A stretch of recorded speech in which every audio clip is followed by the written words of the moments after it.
Hannah and Michael Reynolds met in the fall of 2016 at a charity gala in Atlanta, Georgia.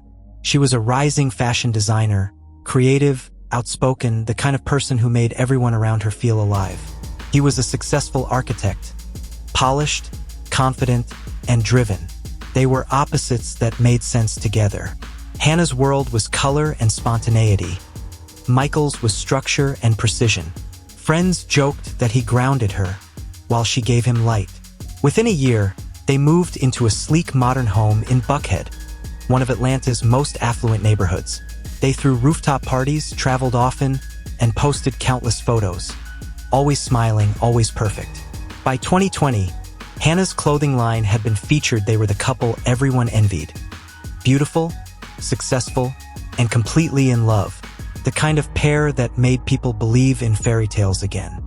From the outside, their life looked perfect.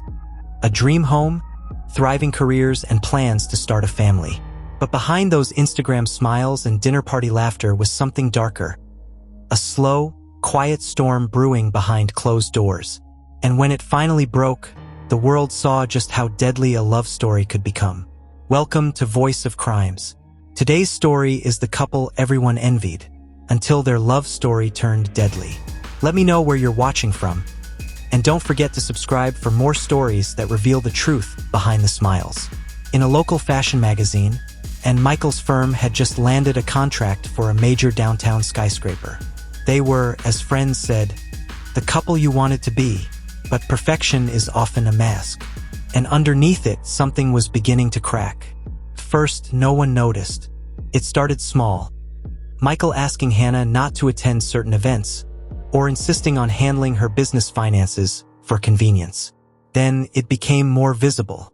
Her friends noticed she stopped showing up to brunches. Texts went unanswered. Calls went straight to voicemail. When she did appear, she was quieter, thinner, nervous. One night, a close friend named Zoe recalled Hannah confessing something that chilled her. "He gets angry sometimes," she said softly, "but it's only because he loves me. He just loses control." Zoe urged her to leave, but Hannah smiled through the tears. "You don't understand," she whispered. "He's all I have." Neighbors started to hear arguments through the walls. Shouting, glass breaking, muffled crying. But every morning, Michael's voice could still be heard, calm and cheerful, as he greeted delivery men or waved to the mail carrier. On social media, the perfect photos continued. Beach vacations, candlelit dinners, anniversary posts with captions like, "Forever my person." But behind every "I love you" was another bruise she couldn't explain.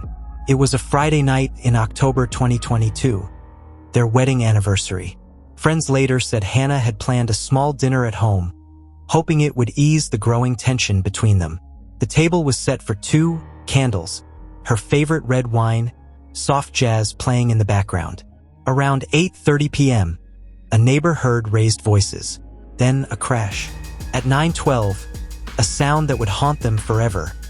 One sharp scream, followed by silence. The next morning, Hannah's assistant, worried she hadn't shown up for a client meeting, drove to the Reynolds home. The front door was unlocked. Inside, the house was eerily quiet, the smell of wine and smoke hanging in the air. And then she saw it. Hannah was lying at the bottom of the staircase, the wine glass shattered beside her. There was blood on the banister and bruises around her neck. Michael was nowhere to be found. Police were called immediately. Detectives noted that the scene looked staged. Too neat, too deliberate. A framed wedding photo had been knocked over, but nothing valuable was missing. The house's smart security system had been disabled around 8:50 p.m. Forensic experts later determined that Hannah hadn't fallen. She had been strangled. The night that was supposed to celebrate their love had become her last. Detectives began their search for Michael Reynolds, who had vanished without a trace. His phone was off, his car missing, and his bank accounts untouched. Within days, investigators pieced together a chilling timeline. At 7:45 p.m., an hour before Hannah's death, Michael was seen on security footage at a nearby gas station, filling his tank and buying duct tape, bleach, and a lighter. At 9:17 p.m., just minutes after neighbors heard the scream. A black sedan matching his vehicle's description was caught on a highway camera heading north toward Tennessee. Inside the Reynolds home, detectives found Michael's laptop still open on his office desk. On it, a document titled Asset Division. Reynolds sat unsent in his drafts folder. It listed every property, every account, and a chilling line at the bottom. If she won't agree, I'll make sure she can't fight it. Police obtained a warrant and discovered Michael had been transferring small sums of money into a hidden cryptocurrency account. Almost $80,000 over 6 months. It became clear he had been planning something. A week after Hannah's death, her funeral drew hundreds of mourners. Her friends placed one of her dresses beside her casket, a symbol of the dream she never got to live. But as they grieved, one question lingered. Where was Michael? Then, a tip came in. A farmer in rural Tennessee reported an abandoned car in a wooded area near his property. A black sedan. Inside were clothes, a passport, and a single photo of Hannah, folded neatly in half. DNA confirmed it was Michael's car. But there was no trace of him. Had he fled? Or was he hiding somewhere closer than anyone realized? For months, the case stalled. Without Michael, prosecutors couldn't proceed. But detectives refused to give up. They traced his last known movements through digital footprints, a pattern of burner phone purchases, small grocery transactions, and overnight motel stays. Then, in March 2023, a break. A motel clerk in Chattanooga recognized his photo. He called himself Mark, she said. Stayed here for 3 nights, paid in cash. Always wore a baseball cap and sunglasses. By the time authorities arrived, he was gone again. But they found something in the room, a notebook. Inside were fragmented journal entries. They all think I did it. I didn't mean to. She shouldn't have said those things. The final page read only one sentence. If I can't have peace, neither can they. Investigators feared the worst, that Michael was planning another act of violence or worse, his own death. A nationwide manhunt began with his face on every major network. Tips poured in from across the country. Sightings in rest stops, train stations, even Mexico.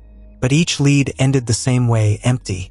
Then, in June 2023, nearly 8 months after Hannah's murder, hikers in northern Georgia stumbled upon an isolated cabin deep in the woods. Inside, they found empty food cans, a generator, and a small fire pit still warm. On the wall, carved into the wood with a knife, were the words, "No one was there," but a single shoe print outside matched Michael's size. He was alive, and closer than ever. For detectives, the hunt continues. For Hannah's family, every day without justice is another wound. Her mother still visits the house on Buckhead Drive once a week, leaving fresh flowers on the steps. In her words, "I just want him to look me in the eyes and tell me why." The story of Hannah and Michael Reynolds is a haunting reminder that even the most perfect relationships can hide deep, dangerous fractures. Love can heal, but in the wrong hands, it can also destroy. And as investigators follow new leads, a gas station sighting in Alabama, a strange bank withdrawal in Nashville, one question looms larger than ever. Where is Michael Reynolds? And what will happen when he's finally found? Because sometimes evil doesn't vanish, it just changes its name. Hannah and Michael Reynolds, the couple everyone envied, until their love story turned deadly. Hannah, a talented designer with a bright future, was found lifeless at the bottom of her staircase in what appeared to be a tragic fall. But investigators soon discovered the truth. She'd been murdered, and her husband, Michael Reynolds, had vanished. For months, the country watched in disbelief as the man once celebrated as the perfect husband became one of the most wanted fugitives in America. But the deeper investigators dug, the more disturbing the story became. Because Michael hadn't just disappeared, he'd been planning something much darker. And trust me, what happens next will leave you speechless. When Hannah's body was discovered in October 2022, the case quickly turned from a tragedy to a nationwide manhunt. Michael's car was found abandoned on a rural Tennessee property, with his passport, clothes, and a folded photo of Hannah inside. But he was gone. For 8 long months, police followed faint trails, motel sightings, small cash withdrawals, blurry surveillance images that could have been anyone. Each time they got close, he seemed to vanish again. Detective Sarah Green, the lead investigator on the case, described it best. He wasn't just running. He was watching us, staying one step ahead.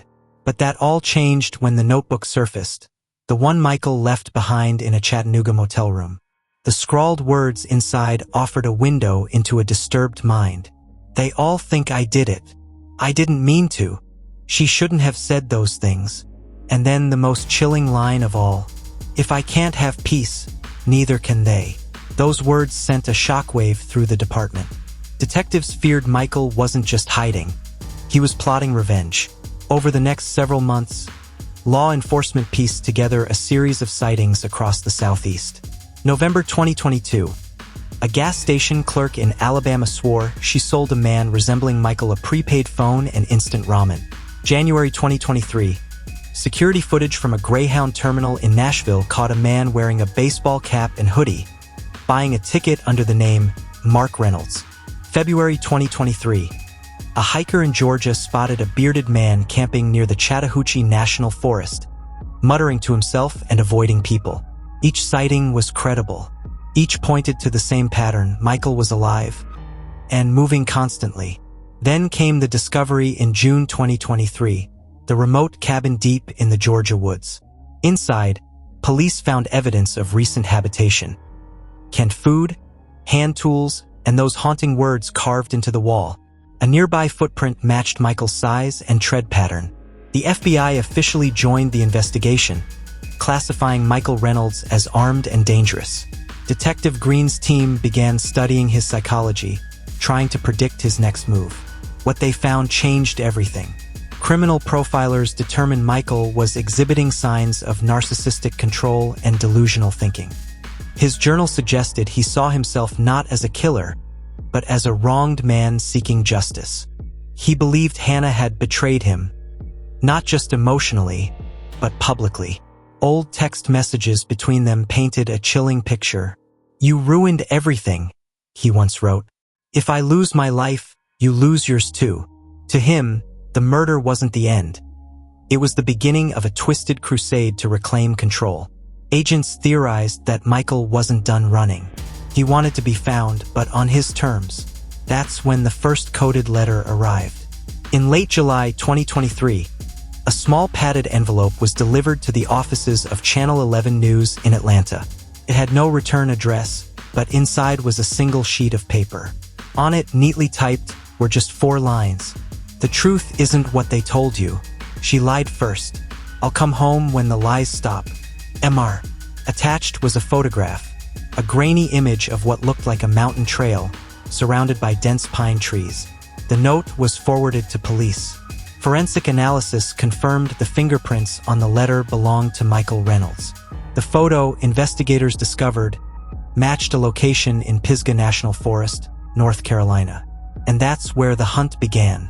By August, local and federal officers had swarmed Pisgah National Forest. Drones, scent tracking dogs, and thermal imaging teams combed through 500 square miles of rugged wilderness. For weeks, they found nothing. No footprints, no campsites, no signs of life. Until one early morning in September. 2 hikers reported a strange encounter. A man emerging from the tree-line, wearing an oversized hoodie and speaking softly. He asked if they knew how far Asheville was. Before they could respond, he disappeared back into the forest. The hikers later identified him from a photo lineup. It was Michael. That sighting reignited the search. Helicopters swept the mountains for days. A makeshift camp was found near a riverbed. Inside, a tarp, a burnt notebook, and a pair of broken glasses. The notebook was mostly destroyed, but a few words were still legible. "They think they know everything. They're wrong. The truth is still buried." Was he referring to Hannah's death, or to something else entirely? In October 2023, nearly a year after Hannah's murder, a retired ranger named Joseph Maddox was walking near an old ranger cabin in Pisgah when he noticed something strange. A patch of ground that had been disturbed recently. Beneath it, wrapped in black plastic, was a sealed metal box. Inside were several items. A faded wedding photo of Michael and Hannah. A faded wedding photo of Michael and Hannah. A phone, smashed beyond repair. A USB drive. Forensics recovered fragments of data from the drive. It contained dozens of video files, some personal home clips of the couple, others darker, recorded in the final months before Hannah's death. In one, Michael speaks directly to the camera. "They'll never understand what really happened. She wasn't innocent. None of them are." Investigators were stunned. Had he recorded his version of events? Was this his attempt to rewrite the story? The last file was corrupted, only the final frame visible. It showed Hannah, sitting on their sofa, visibly upset. Behind her, blurred but unmistakable, was Michael holding something metallic. The timestamp, 9:06 p.m., October 14th, just 6 minutes before she was killed. But the file cut off before anything more could be seen. With mounting pressure from the public and Hannah's family, law enforcement increased the reward for Michael's capture to $250,000. Then, just as suddenly as he vanished, he resurfaced. On December 2nd, 2023, a 911 call came from a small diner in Asheville. A waitress reported a man sitting alone, whispering to himself, shaking uncontrollably. When officers arrived, the man bolted through the back door, leaving behind a leather wallet. Inside, an old ID, a few bills, and a folded note that read, "She's not who you think she was." The wallet contained his driver's license. It was him. But when authorities scanned nearby surveillance footage, they saw something chilling. Michael wasn't alone. A woman in a dark jacket had been sitting across from him moments before the call was made. Her face partially obscured, but her posture familiar. And in her hand, she was wearing Hannah's engagement ring. The revelation left investigators stunned. Was it a copycat? A relative? Or could Hannah's story, and her death, have been more complicated than anyone thought? Detective Green summed it up in one haunting sentence. "We spent a year chasing a ghost, but now I'm starting to wonder if he wasn't the only one hiding something." For now, Michael Reynolds remains on the FBI's most wanted list. But with new evidence, a mysterious woman, and an unfinished video file, one thing is certain: this case is far from over. Because sometimes the truth doesn't end with the killer. It begins with what they leave behind. And remember, this case shows just how dark and unpredictable people can be. Until next time, stay safe and stay curious. Where is Michael Reynolds? And what will happen when he's finally found? Comment below. Follow for part 2. Because the truth is about to be exposed. Make sure to subscribe, turn on notifications, and share your thoughts in the comments below.